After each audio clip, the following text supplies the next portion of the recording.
कधी असं झालंय का देव आपल्याजवळ असतो पण आपण त्याला ओळखत नाही आणि जेव्हा तो आपल्या समोर आपल्या खऱ्या रूपात प्रकट होतो तेव्हा आपल्यालाच आश्चर्याचा धक्का बसतो. आजची ओवी अशीच आहे. ही ओवी अर्जुनाच्या आश्चर्याची आहे. पण खरं सांगायचं तर ही ओवी आपल्याला प्रत्येकाच्या आयुष्याची आहे. आपण देवाला दूर मानतो पण तो आपल्यातच असतो. आपण त्याला साधा मानतो पण तो विराट असतो. आज आपण ज्ञानेश्वरीतल्या दुसरा अध्याय ओवी क्रमांक 91 अगदी शब्दाशब्द भावार्थ तत्त्वज्ञान आणि आपल्या आयुष्याशी जोडून पाहणार आहोत. व्हिडिओ शेवटपर्यंत पहा, कारण एक शेवटी प्रश्न आहे जो तुमचं आयुष्य बदलू शकतो.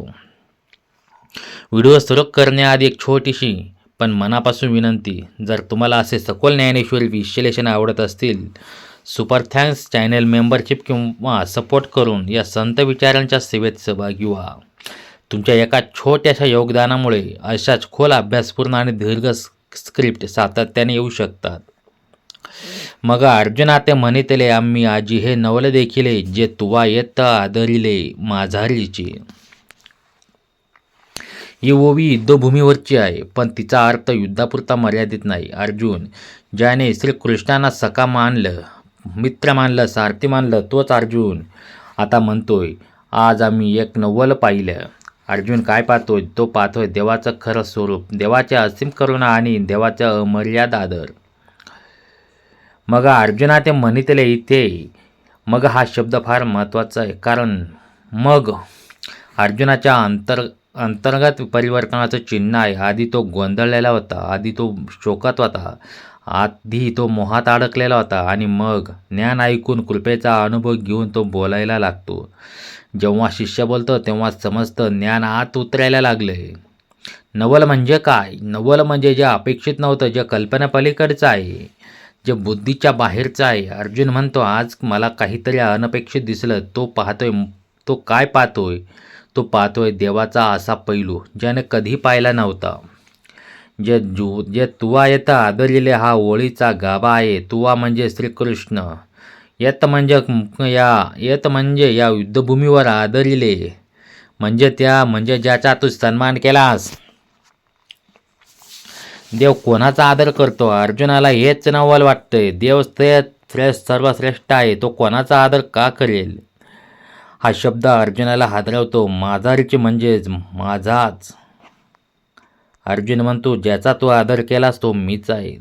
इथे अर्जुनाचा अहंकार नाही, इथे अर्जुनाचं आश्चर्य आहे. ज्ञानेश्वर माऊली इथे फार मोठे तत्त्व सांगतात. देव भक्तामुळे मोठा होत नाही, पण भक्तामुळे तो स्वतःला प्रकट करतो. देव भक्ताचा आदर करतो कारण भक्ताने स्वतःला देवाला अर्पण केलेलं असतं. आपण काय समजतो? मी कोण आहे? माझ्यात काय आहे? मी लायक आहे का?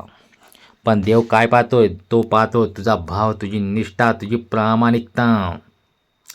जर तुम्हाला इथपर्यंत वाटेल असेल ही ओवी माझ्याशीच बोलते, तर लाईक करा, कॉमेंटमध्ये लिहा ज्ञानेश्वरी आणि चॅनलला सबस्क्राईब करा, कारण पुढच्या भागात आपण पाहणार आहोत देव भक्ताचा आदर का करतो, अहंकार आणि आत्मसन्मान यात फरक, अर्जुनाचा अंतर्गत बदल आणि आपल्या आयुष्यातील माझारीचे क्षण. अर्जुनाचा अंतर्गत प्रवास आता बघूया. या ओवीत अर्जुन बाहेरून नाही आतून बदलतो. तो स्वतःला लहान मानतो आणि देव त्याला मोठं करून दाखवतो. देवाचा आदर करतो.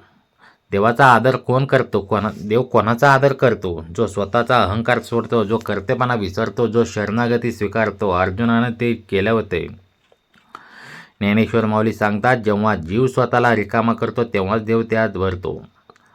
आज आपण पदाचा आदर करतो, लोकांचा आदर शोधतो, सोशल मीडियावर मान्यता शोधतो, पण देवाचा आदर तो मिळतो न बोलता, न दाखवता, फक्त भाव ठेवून. ही ओवी आत्मसाक्षात्काराची आहे. देव माझ्यात आहे, देव मला ओळखतो, देव माझ्यावर प्रेम करतो. हे कळणं म्हणजे जीवनाचं यश. जरी आजची ओवी तुमच्या मनाला स्पर्श करून गेली असेल तर सुपर थँक्स देऊन या सेवेला हातभार लावा. मेंबरशिप जॉईन करून ज्ञानप्रवाहाचा भाग बना आणि कॉमेंट्समध्ये लिहा माझारीची, कारण देव तुमच्यात आहे, फक्त ओळखायचं बाकी आहे. रामकृष्णारी.